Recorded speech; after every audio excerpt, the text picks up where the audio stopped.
ओडिशा लोकसेवा आयोग माने ओपीएससी रो व्यक्तित्व परीक्षण को नहीं आज आमे टिके गभीर भावे कथा हेबा। आम पाखरे किछि विशेषज्ञों मत अछि आउ किछि प्रार्थींकर निज अनुभूति भी अछि। हाँ आउ गोटे कथा तो स्पष्ट जे एटा खाली गोटे परीक्षा नुहे एटा होची माने व्यक्तित्वर परख। एकदम लिखित परीक्षारे तो ज्ञान परखा सरिला। एबे देखिबार कथा प्रार्थी जनक जनसेवा पई केते प्रस्तुत मानसिक स्तर रे दक्षता दृष्टिरू सबु दिगरु। हाँ तो आज आमे चेष्टा करिबा एई सबु श्रुतरु मुख्य कथा गुडी को बाहर करिबाकू केमिति भल भाबे प्रस्तुत हबे को जिनिस उपरे बेसी ध्यान देबे आ को भूल साधारणतः लोके करंती से गुडी को विषय रे। बहुत बढ़िया ताहले सीधा आरंभ करिबा। ओपीएससी बोर्ड प्रकृतरे खोजुछि कणे व्यक्तित्व परीक्षण रे से जो सिलाबस रे लेखा हिची मानसिक दक्षता बौद्धिक गुण सेया खाली देखंतु से जो लेखा आइछि सेटा तो गोटे आउटलाइन किंतु ता भितरे बहुत कथा अछि जेमिति मानसिक दक्षता बौद्धिक गुण सामाजिक लक्षण ए सबुको आमे माने तीनिटा भागरे देखि परिबा। अच्छा केमिति केते गभीररू बुझुछंती आउ निष्पत्ति नेला बेले केते संतुलित। बुझिली विश्लेषण क्षमता आउ द्वितीय रे हेला लोकंक सह मिलिमिशि चलिबार दक्षता आउ नेतृत्व नेबार क्षमता माने सामाजिक समन्वय रखी पारुछंती कि नाही टीम रे काम करि पारुछंती कि नाही आउ दरकार पड़िले आगो को आसी नेतृत्व नेई पारुछंती कि नाही एपरि कि वर्तमान दुनिया रे कोन चालीछि से विषय रे आग्रह अछि ना नाही सेटा भी एइथरे आसी जाउछि। अच्छा आउ तृतीय आउ मो मतरे सबुठु गुरुत्वपूर्ण हेउछि बौद्धिक आउ नैतिक स्थिरता माने प्रार्थी केते सच्चोट तांकर नीति नियम केते दृढ़ आउ चापरे भी से केते स्थिर रही पारुछंती। एटा सतरे खाली ज्ञानरा परीक्षा नुहे। हाँ एटा बेसी व्यक्तित्वर परीक्षा एकदम जनसेवा पाई ठीक लोक बाछिबा ही मूल उद्देश्य आउ बोर्ड सदस्य माने बहुत अभिज्ञ से माने एई गुणगुडुकु ही परखिबाकू चेष्टा करंती। हमें तो बुझिले जे एटा व्यक्तित्वर परख किंतु बोर्ड सदस्य माने तो प्रार्थी को आगु जानी नथांती तबे केमिति जानिबे तांको व्यक्तित्व एइठी बोधवे सही सीआईएफ बा कैंडिडेट इन्फॉर्मेशन फॉर्म रकाम आसुछि नुहे कि निश्चय आम्मो पाखरे थिबा सूत्र गुडिको भी सही कथा बारंबार कहूछि। जने एक्सपर्ट तो कहिछंती पाखापाखी 90-95% प्रश्न सही सीआईएफ बा बायोडाटा फॉर्म रु ही आसी पारे। बा तामाने एटा बहुत गुरुत्वपूर्ण।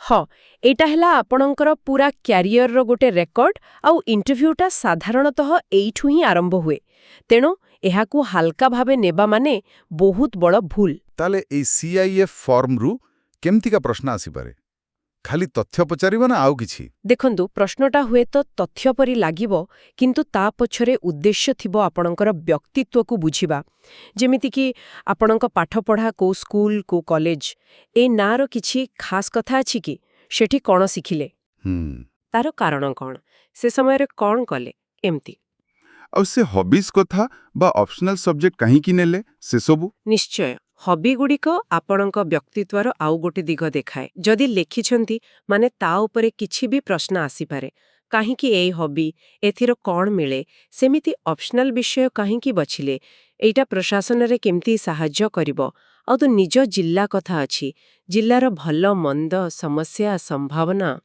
माने मोटामोटी भावे सीआईएफ रे जहा लेखा हेइछि प्रतिटी जिनिस पई प्रस्तुत रहिबाकू पड़िबो एकदम आउ केवल प्रस्तुत नुहे सत्य कहिबाकू पड़िबो आउ प्रत्येक कथा पई गोटे जुक्तियुक्त कारण देबाकू पड़िबो जदि आपण कहिले जे आपण टीम रे भलो काम करंती से माने पचारि पारंती गोटे उदाहरण दियंतु। जदि आपण इंजीनियरिंग पढ़ी आसुचंती सिविल सर्विस को ते पचारि भी आपणकर इंजीनियरिंग ज्ञान एठी केमती काम देबो तेणु खाली सत्य कहिले हबनी से सत्य को प्रमाणित करिबाकू भी प्रस्तुत रहिबा दरकार। एबे आसीबा सेई भूल गुडिको विषय रे जहा प्रार्थी माने बेले बेले करि दियंती गोटे सूत्र रे पढ़िली जे कोन पचरा जीवो व्हाट सेटा जेतिकी गुरुत्वपूर्ण ताठू बेसी गुरुत्वपूर्ण होउची कोन किपरि उत्तर दिया जाउची हाउ एटा टिके बुझेबे कि एटा बोधुए सबुठारु महत्वपूर्ण कथा बहुत प्रार्थी कोन करंती ना निजर पूरा ध्यान लगे दियंती केवल कंटेंट उपरे कोन पचरा जीवो साधारण ज्ञान करेंट अफेयर्स तार उत्तर मने रखिबारे सेटा हेला व्हाट କିନ୍ତୁ OPSCର ଏଇ ପର୍ଯ୍ୟାୟରେ ଆପଣ ସେ ଉତ୍ତରକୁ କେମିତି ଦେଉଛନ୍ତି, ମାନେ ଆପଣଙ୍କ କହିବାର ଢଙ୍ଗ, ଆପଣଙ୍କ ବଡି ଲାଙ୍ଗୁଏଜ, ଆପଣଙ୍କ ଆତ୍ମବିଶ୍ୱାସ, କଥାକୁ ବିଶ୍ଳେଷଣ କରିବାର ଶକ୍ତି, ଏ ହାଉଟା ଉପରେ ବେଶୀ ନଜର ଥାଏ। କାରଣ ଜ୍ଞାନ ତ ମେନ୍ସରେ ପରୀକ୍ଷା ହେଇସାରିଛି। ଓହୋ, ତାମାନେ ଖାଲି ତଥ୍ୟ ମନେ ରଖିଲେ ଚଳିବନି, କମ୍ୟୁନିକେସନ ସ୍କିଲ୍ ଆଉ ଆନାଲିଟିକାଲ ସ୍କିଲ୍ ଉପରେ ବି କାମ କରିବାକୁ ପଡ଼ିବ। ନିଶ୍ଚୟ, କାରଣ ବୋର୍ଡ ଦେଖିବାକୁ ଚାହାନ୍ତି ଆପଣ ନିଜ କଥାକୁ କେତେ ସ୍ପଷ୍ଟ ଭାବରେ, ଯୁକ୍ତି ସହ ଆଉ ଶାନ୍ତ ଭାବେ କହିପାରୁଛନ୍ତି, ବିଶେଷ କରି ଯେତେବେଳେ କିଛି ଅନଏକ୍ସପେକ୍ଟେଡ୍ ପ୍ରଶ୍ନ ଆସୁଛି ବା ଆପଣଙ୍କୁ ଚାପ ପକାଇବାକୁ ଚେଷ୍ଟା କରାଯାଉଛି। ତଥ୍ୟ ଜାଣିବା ଭଲ, କିନ୍ତୁ ସେ ତଥ୍ୟକୁ ନିଜ ଭାବନା ସହ, ନିଜ ବିଶ୍ଳେଷଣ ସହ ମିଶେଇ କହିବାଟା ହିଁ ଅସଲ କଥା। ଆଉ ଗୋଟେ ଭୁଲ କଥା ବି ଶୁଣିଛି, ପ୍ରଶ୍ନ ପୁରା ନ ଶୁଣି ତରବରରେ ଉତ୍ତର ଦେବାକୁ ଚେଷ୍ଟା କରିବା। ହଁ, ଏଇଟା ବି ବହୁତ ହୁଏ। ପ୍ରାର୍ଥୀମାନେ ବେଳେବେଳେ ଏତେ ଷ୍ଟ୍ରେସ୍ରେ ଥାନ୍ତି ଯେ ପ୍ରଶ୍ନଟା ପୁରା ହବା ଆଗରୁ ବା ତାର ପ୍ରକୃତ ମାନେ କ'ଣ ନ ବୁଝି ଉତ୍ତର ଦେବା ଆରମ୍ଭ କରିଦିଅନ୍ତି। ଏଇଟା ଦେଖାଏ ଯେ ଆପଣ ଭଲ ଭାବେ ଶୁଣୁନାହାନ୍ତି, ଆଉ ଜଣେ ପ୍ରଶାସକ ପାଇଁ ଭଲ ଶୁଣିବାଟା ବହୁତ ଜରୁରୀ। ତେଣୁ ଶାନ୍ତ ହିଁ ପୁରା ପ୍ରଶ୍ନ ଶୁଣନ୍ତୁ। ଦରକାର ପଡ଼ିଲେ ସେକେଣ୍ଡ ଚୁପ୍ ରହି ଭାବନ୍ତୁ। ପ୍ରଶ୍ନ ପଛରେ କ'ଣ ପଚାରିବାର ଇଣ୍ଟେନ୍ସନ୍ ଅଛି ସେଇଟା ବୁଝିବାକୁ ଚେଷ୍ଟା କରନ୍ତୁ। ତାପରେ ଉତ୍ତର ଦିଅନ୍ତୁ। ଆଉ କିଛି ପ୍ରାର୍ଥୀ ଭାବନ୍ତି କି ଇଣ୍ଟରଭ୍ୟୁ ପାଇଁ ପୁରା ନିଜକୁ ବଦଳେଇ ଦେବା ଦରକାର, ଗୋଟେ ଅଲଗା ମଣିଷ ହେଇଯିବା ଦରକାର। ଏଇଟା କେତେ ଠିକ୍? ନା, ଏଟା ପ୍ରାୟ ଅସମ୍ଭବ ଆଉ ଦରକାର ବି ନାହିଁ। ଆମ ପାଖରେ ଯୋଉ ସୂତ୍ର ଅଛି ସେଥିରୁ ବି ସେଇଆ ଜଣାପଡୁଛି। ଦେଖନ୍ତୁ, ବ୍ୟକ୍ତିତ୍ୱ କ'ଣ ଦିନକରେ ବଦଳିଯାଏ? ଏଇଟା ତ ବର୍ଷ ବର୍ଷର ଅଭ୍ୟାସ, ଅନୁଭୂତିରୁ ତିଆରି ହୁଏ। ଠିକ୍। ଆପଣ ଯଦି ଗୋଟେ ନୂଆ ମଣିଷ ହେବାକୁ ଚେଷ୍ଟା କରିବେ, ସେଟା ବହୁତ କୃତ୍ରିମ ଲାଗିବ, ଆଉ ସେ ବୋର୍ଡରେ ବସିଥିବା ଅଭିଜ୍ଞ ଲୋକମାନେ ସାଙ୍ଗେ ସାଙ୍ଗେ ଧରିଦେବେ। ବରଂ କ'ଣ କରିବା ଦରକାର, ନିଜକୁ ଭଲ ଭାବରେ ଜାଣିବା, ଆତ୍ମସଚେତନ ହେବା। ଆତ୍ମସଚେତନତା। ହଁ, ନିଜର ଭଲ ଗୁଣଗୁଡ଼ିକ କ'ଣ ସେଗୁଡ଼ିକୁ ଚିହ୍ନନ୍ତୁ ଆଉ ସେଗୁଡ଼ିକୁ ଭଲ ଭାବେ ଦେଖାନ୍ତୁ। ଆଉ ଯଦି କିଛି ଦୁର୍ବଳତା ଅଛି ତାକୁ ବି ଜାଣନ୍ତୁ, ପଚରାଗଲେ ସ୍ୱୀକାର କରନ୍ତୁ, କିନ୍ତୁ ତା ସହିତ କୁହନ୍ତୁ ଯେ ଆପଣ ସେ ଦୁର୍ବଳତାକୁ କେମିତି ସୁଧାରିବାକୁ ଚେଷ୍ଟା କରୁଛନ୍ତି ବା ମ୍ୟାନେଜ୍ କରୁଛନ୍ତି। ସଚ୍ଚୋଟତା ଏଠି ବହୁତ ଜରୁରୀ। ଏ ଆତ୍ମସଚେତନତା କଥାଟା ଭଲ ଲାଗିଲା। ଆଉ ସେ ସ୍ୱଟ୍ ଆନାଲିସିସ୍ କଥା ବି ଅଛି। ଷ୍ଟ୍ରେଂଥ୍ସ, ୱିକନେସେସ୍, ଅପରଚ୍ୟୁନିଟିଜ୍, ଥ୍ରେଟ୍ସ। ଏଇଟା କେମିତି କାମରେ ଆସିବ? ଏଟା ସେ ଆତ୍ମସଚେତନତାର ଗୋଟେ ଷ୍ଟ୍ରକ୍ଚର୍ଡ ଉପାୟ। ଆପଣ ନିଜେ ବସି ଭାବନ୍ତୁ, ଆପଣଙ୍କର ଶକ୍ତି କ'ଣ, କୋଉ ଗୁଣ ଅଛି ଯାହା ଆପଣଙ୍କୁ ଜଣେ ଭଲ ପ୍ରଶାସକ କରିବ। ଏ ହେଲା ଷ୍ଟ୍ରେଂଥ୍ସ। କୋଉ ଜାଗାରେ ଆପଣଙ୍କୁ ଟିକେ କମ୍ ଲାଗୁଛି, କ'ଣ ଆପଣଙ୍କର ଦୁର୍ବଳତା, ୱିକନେସେସ୍। ତାପରେ ଭାବନ୍ତୁ, ଇଣ୍ଟରଭ୍ୟୁରେ ଆପଣ କେମିତି ନିଜର ଷ୍ଟ୍ରେଂଥଗୁଡ଼ିକୁ ଦେଖେଇବେ। ଆଉ ଯଦି ୱିକନେସ୍ ବିଷୟରେ ପଚରାଗଲା, କେମିତି ସଚ୍ଚୋଟ ଭାବେ କହିବେ ଯେ ହଁ, ଏଇଟା ମୋର ଦୁର୍ବଳତା, କିନ୍ତୁ ମୁଁ ଏମିତି ତାକୁ ହ୍ୟାଣ୍ଡଲ କରୁଛି ବା କରିବି। ଏଇଟା ହିଁ ସ୍ୱଟ୍ର ପ୍ରୟୋଗ। ବୁଝିଲି। ଆଉ ଯୋଗାଯୋଗ ଦକ୍ଷତା ବଢ଼ାଇବା ପାଇଁ କିଛି ପ୍ରାକ୍ଟିକାଲ ଟିପ୍ସ? ଖାଲି ଜାଣିଲେ ତ ହବନି, ପ୍ରାକ୍ଟିସ୍ ବି ଦରକାର। ବିନା ପ୍ରାକ୍ଟିସରେ କିଛି ହବନି। ଏଥିପାଇଁ କିଛି ପରୀକ୍ଷିତ ଉପାୟ ଅଛି। ପ୍ରଥମତଃ, ଆଇନା ସାମ୍ନାରେ ଠିଆ ହିଁ ନିଜେ କହିବା ଅଭ୍ୟାସ କରନ୍ତୁ। ହଁ, ଏଇଟା ବହୁତ ଲୋକ କରନ୍ତି। ଦ୍ୱିତୀୟରେ, ନିଜକୁ ଭିଡିଓ ରେକର୍ଡ କରନ୍ତୁ। ଫୋନରେ ରେକର୍ଡ କରି ପରେ ଦେଖନ୍ତୁ ଆପଣ କେମିତି କହୁଛନ୍ତି, ଆପଣଙ୍କର ହାବଭାବ କେମିତି, କୋଉଠି ଅଟକି ଯାଉଛନ୍ତି, ସବୁ ଜଣାପଡ଼ିବ। ଏଇଟା ଭଲ ଆଇଡିଆ। ଆଉ ତୃତୀୟରେ, ଯଦି ସମ୍ଭବ 2-3 ଜଣ ସାଙ୍ଗ ମିଶି ଗୋଟେ ଗ୍ରୁପ ତିଆରି କରନ୍ତୁ। ପରସ୍ପରକୁ ପ୍ରଶ୍ନ ପଚାରନ୍ତୁ, ଆଲୋଚନା କରନ୍ତୁ ଆଉ ଫିଡବ୍ୟାକ୍ ଦିଅନ୍ତୁ, ମକ୍ ଇଣ୍ଟରଭ୍ୟୁ ଭଳି। ବଡି ଲାଙ୍ଗୁଏଜ କଥା କହିଲେ, ସେଥିରେ କ'ଣ ସବୁ ଦେଖିବା କଥା? କିଛି ବେସିକ୍ ଜିନିଷ, ଯେମିତିକି ବୋର୍ଡ ସଦସ୍ୟଙ୍କ ଆଖିକୁ ଦେଖି କଥା ହେବା, ମାନେ ଷ୍ଟେୟାର କରିବା ନୁହେଁ, କିନ୍ତୁ ଏପଟ ସେପଟ ନ ଚାହିଁବା। ସିଧା ବସିବା, କିନ୍ତୁ ରିଲାକ୍ସ ହୋଇ। ଅଯଥା ହାତଗୋଳ ନ ହଲେଇବା ବା ବାରମ୍ବାର ମୁହଁରେ ହାତ ନ ମାରିବା। ଏସବୁ ନର୍ଭସନେସ୍ ଦେଖାଏ। ଆଉ କଥାବାର୍ତ୍ତା ସ୍ପଷ୍ଟ ହେବା ଦରକାର ଆଉ ଯୁକ୍ତିଯୁକ୍ତ। ଆଚ୍ଛା, ପ୍ରଶ୍ନ ତ ବହୁତ ପ୍ରକାରର ଆସିପାରେ। CIFରୁ ସିଚୁଏସନାଲ ପ୍ରଶ୍ନ ବି। ଏସବୁ ପାଇଁ କେମିତି ପ୍ରସ୍ତୁତ ରହିବା? ହଁ, ପ୍ରସ୍ତୁତ ରହିବାକୁ ପଡ଼ିବ ଯେ ପ୍ରଶ୍ନ ଯେକୌଣସି ଦିଗରୁ ଆସିପାରେ। CIF ବାଲା ତ ଆସିବ, ତା ସହିତ ସେ ସିଚୁଏସନାଲ ପ୍ରଶ୍ନ ପାଇଁ ବି ପ୍ରସ୍ତୁତ ରୁହନ୍ତୁ। ଯେମିତିକି ଧରନ୍ତୁ ଆପଣ SDM ଅଛନ୍ତି। ଆପଣଙ୍କ ଅଞ୍ଚଳରେ 2 ଗୋଷ୍ଠୀ ମଧ୍ୟରେ ସଂଘର୍ଷ ହେଲା। ଆପଣ କ'ଣ କରିବେ? ଏ ପ୍ରଶ୍ନ ଆପଣଙ୍କର ଡିସିଜନ ମେକିଂ, ଆପଣଙ୍କ ପ୍ରେସର ହ୍ୟାଣ୍ଡଲ କରିବା କ୍ଷମତା, ଆପଣଙ୍କ ନୈତିକତାକୁ ପରଖେ। ଆଉ ଯଦି କୌଣସି ପ୍ରଶ୍ନର ଉତ୍ତର ଆସିଲାନି, ଜମା ଜଣା ନାହିଁ, ସେଇଠି ସଚ୍ଚୋଟ ରହିବା ସବୁଠୁ ଭଲ। ଅନ୍ଦାଜରେ କିଛି କହିବା ବା ଭୁଲ ତଥ୍ୟ ଦେବାଠୁ ବହୁତ ଭଲ ଯେ ଆପଣ ବିନମ୍ର ଭାବେ କହିବେ, କ୍ଷମା କରିବେ ସାର୍ ମ୍ୟାଡାମ, ମୋତେ ଏ ବିଷୟରେ ସଠିକ୍ ଭାବେ ଜଣା ନାହିଁ କିମ୍ବା ମୁଁ ଏ ବିଷୟରେ ଆହୁରି ପଢ଼ିବାକୁ ଚେଷ୍ଟା କରିବି। ଏଇଟା ଦୁର୍ବଳତା ନୁହେଁ, ଏଇଟା ସଚ୍ଚୋଟତାର ପରିଚୟ। ଏକଦମ ଠିକ୍। ଏବେ ଟିକେ ବିଷୟବସ୍ତୁ ଆଡ଼କୁ ଯିବା। କୋଉ ଏରିଆ ଉପରେ ବେଶୀ ଫୋକସ୍ କରିବା ଦରକାର? ପ୍ରୋଫାଇଲ କଥା ତ ଆମେ କହିଲେ, ଓଡ଼ିଶା ବିଷୟରେ କ'ଣ ଗୁରୁତ୍ୱପୂର୍ଣ୍ଣ? ଓଡ଼ିଶା ବିଷୟରେ ତ ନିଜ ଜିଲ୍ଲା କଥା ଜାଣିବା ନିହାତି ଦରକାର। ତା ଛଡ଼ା ଓଡ଼ିଶାର କିଛି ମୁଖ୍ୟ ପ୍ରସଙ୍ଗ ଯାହା ପ୍ରଶାସନ ସହ ଜଡ଼ିତ, ଯେମିତିକି ଆମର ଡିଜାଷ୍ଟର ମ୍ୟାନେଜମେଣ୍ଟ, ବିଶେଷ କରି ବାତ୍ୟା ମୁକାବିଳା। ହଁ, ଏଥିରେ ତ ଆମେ ବହୁତ ଆଗରେ।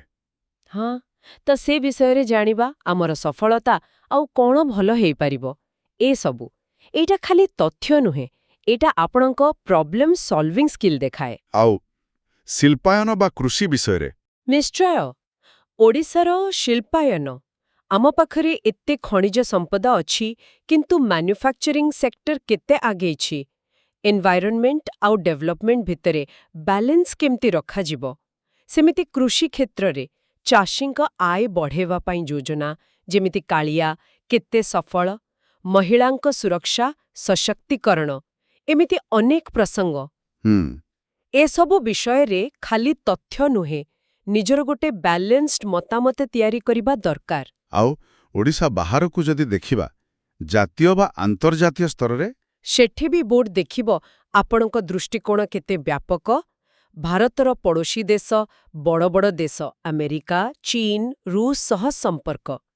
ବର୍ତ୍ତମାନର କିଛି ଗୁରୁତ୍ୱପୂର୍ଣ୍ଣ ଘଟଣା, ଯେମିତି ନୂଆ ଶିକ୍ଷାନୀତି କିମ୍ବା କୋଉ ବଡ଼ ଅର୍ଥନୈତିକ ପରିବର୍ତ୍ତନ, ଖାଲି ଖବର ଜାଣିବା ନୁହେଁ, ତାର ପ୍ରଭାବ କ'ଣ, ତାର ବିଭିନ୍ନ ଦିଗ କ'ଣ, ସେସବୁ ବୁଝିବା। ଆଉ ସେଇ ଯୋଉ ନୈତିକତା ବା ସିଚୁଏସନାଲ ପ୍ରଶ୍ନ କଥା କହୁଥିଲେ, ଯେମିତି ଦୁର୍ନୀତି ବା ସିନିୟରଙ୍କ ଭୁଲ ଆଦେଶ। ହଁ, ଏଗୁଡ଼ିକ ସିଧା ଆପଣଙ୍କ କ୍ୟାରେକ୍ଟର ଆଉ ପ୍ରେସରରେ ଡିସିଜନ ନେବା କ୍ଷମତାକୁ ଟେଷ୍ଟ କରେ। ଉଦାହରଣ ସ୍ୱରୂପ, ଆପଣଙ୍କ ସିନିୟର ଆପଣଙ୍କୁ ଗୋଟେ କାମ କରିବାକୁ କହୁଛନ୍ତି ଯୋଉଟା ଆପଣଙ୍କୁ ଠିକ୍ ଲାଗୁନି। ଆପଣ କ'ଣ କରିବେ? ଏହାର କୋଉ ଗୋଟେ ଫିକ୍ସଡ ସଠିକ୍ ଉତ୍ତର ନଥାଇପାରେ। ଆଚ୍ଛା। କିନ୍ତୁ ଆପଣ କେମିତି ସିଚୁଏସନକୁ ଆନାଲାଇଜ କରୁଛନ୍ତି, କୋଉ ଭ୍ୟାଲ୍ୟୁକୁ ଗୁରୁତ୍ୱ ଦଉଛନ୍ତି, ଆଉ କେମିତି ଗୋଟେ ପ୍ରାକ୍ଟିକାଲ ସମାଧାନ ବାହାର କରୁଛନ୍ତି, ସେଇଟା ଦେଖାଯାଏ। ଏତେ ସବୁ ପ୍ରସ୍ତୁତି ପରେ ଆସିଲା ସେ ଫାଇନାଲ ଦିନ, ଇଣ୍ଟରଭ୍ୟୁ ଦିନ। ଆମ ପାଖରେ ଜଣେ ପ୍ରାର୍ଥୀଙ୍କ ଅନୁଭୂତି ଅଛି। ସେଥିରୁ କ'ଣ ଜଣାପଡ଼ୁଛି?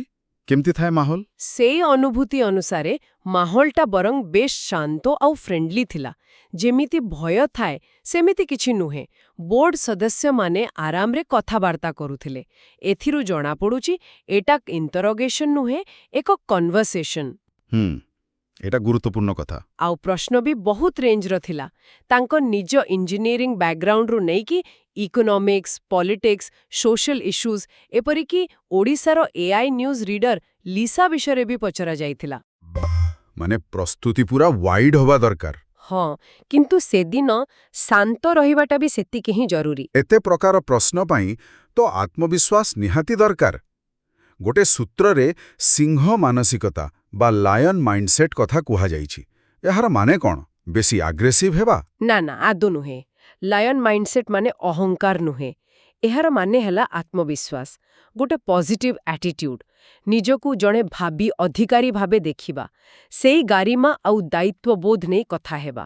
ମନେ ରଖିବା ଦରକାର, ଯଦି ଆପଣ ଏ ପର୍ଯ୍ୟାୟରେ ପହଞ୍ଚିଛନ୍ତି, ମାନେ ଆପଣଙ୍କ ପାଖରେ ଯୋଗ୍ୟତା ଅଛି।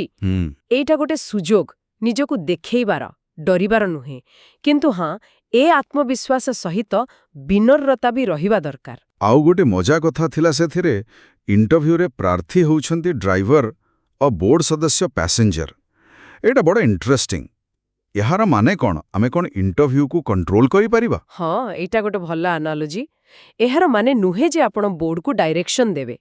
ଏହାର ମାନେ ହେଲା ଆପଣଙ୍କର ଉତ୍ତର ହିଁ ଆଲୋଚନାର ମୋଡ଼କୁ ବହୁତ ମାତ୍ରାରେ ପ୍ରଭାବିତ କରେ। ଆଚ୍ଛା, କେମିତି? ଯଦି ଆପଣ କୌଣସି ବିଷୟରେ ବହୁତ ଆତ୍ମବିଶ୍ୱାସରେ, ଭଲ ଭାବରେ କହୁଛନ୍ତି, ତେବେ ବହୁତ ସମ୍ଭାବନା ଅଛି ଯେ ପରବର୍ତ୍ତୀ ପ୍ରଶ୍ନ ସେ ବିଷୟରେ ହିଁ ଆସିବ। ଏମିତି ଭାବରେ ଆପଣ ଆଲୋଚନାକୁ ନିଜର ଷ୍ଟ୍ରେନ୍ଥ ଏରିଆ ଆଡ଼କୁ ଟିକେ ଟାଣି ଆଣିପାରିବେ। ସେଥିପାଇଁ ସତ କହିବା ଆଉ ନ୍ୟାଚୁରାଲ ରହିବାଟା ବହୁତ ଜରୁରୀ। ବୁଝିଲି।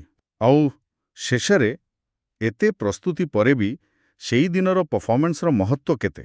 ସେଇ ପ୍ରାର୍ଥୀଙ୍କ ଅନୁଭୂତିରୁ ବି ସେୟା ଜଣାପଡ଼ୁଛି ଯେ ସେଇ 25-30 ମିନିଟ୍ର ପରଫର୍ମାନ୍ସ ବହୁତ ମ୍ୟାଟର କରେ।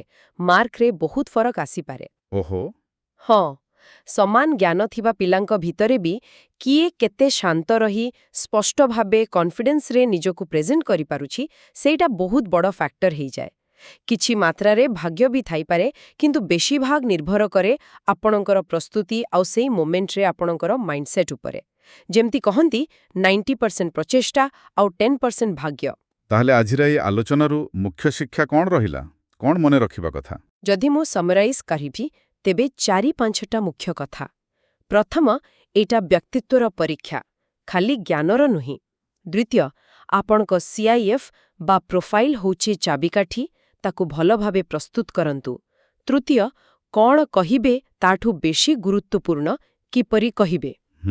ଚତୁର୍ଥ, କମ୍ୟୁନିକେସନ୍ ସ୍କିଲ୍, ଶୁଣିବା କ୍ଷମତା ଆଉ ନିଜକୁ ସ୍ପଷ୍ଟ ଭାବେ ପ୍ରକାଶ କରିବା, ଏସବୁ ପ୍ରାକ୍ଟିସ୍ ଦ୍ୱାରା ହିଁ ଭଲ ହେବ। ଆଉ ପଞ୍ଚମ, ଇଣ୍ଟରଭ୍ୟୁ ଦିନ କନଫିଡେଣ୍ଟ ରୁହନ୍ତୁ, ସଚ୍ଚୋଟ ରୁହନ୍ତୁ ଆଉ ନ୍ୟାଚୁରାଲ ରୁହନ୍ତୁ। ବହୁତ ବଢ଼ିଆ ସମେରି। ଶ୍ରୋତାମାନଙ୍କ ପାଇଁ ଆମେ ଗୋଟେ ଶେଷ ପ୍ରଶ୍ନ ସହ ଆଜିର ଆଲୋଚନା ଶେଷ କରିବା, ଯାହା ସେମାନଙ୍କୁ ଆହୁରି ଭାବିବାରେ ସାହାଯ୍ୟ କରିବ। ନିଶ୍ଚୟ। ଆମେ ତ କଥା ହେଲେ OPSC କ'ଣ ଖୋଜେ, ସୂତ୍ର କ'ଣ କହୁଛି, କିନ୍ତୁ ପ୍ରତ୍ୟେକ ମଣିଷ ତ ଅଲଗା।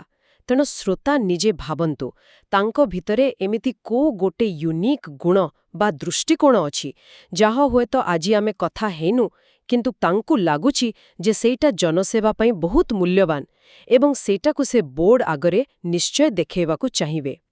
ଏହି ସେଲ୍ଫ ରିଫ୍ଲେକ୍ସନ୍ ନିଜର ପ୍ରକୃତ ଶକ୍ତିକୁ ଚିହ୍ନିବାରେ ସାହାଯ୍ୟ କରିପାରେ।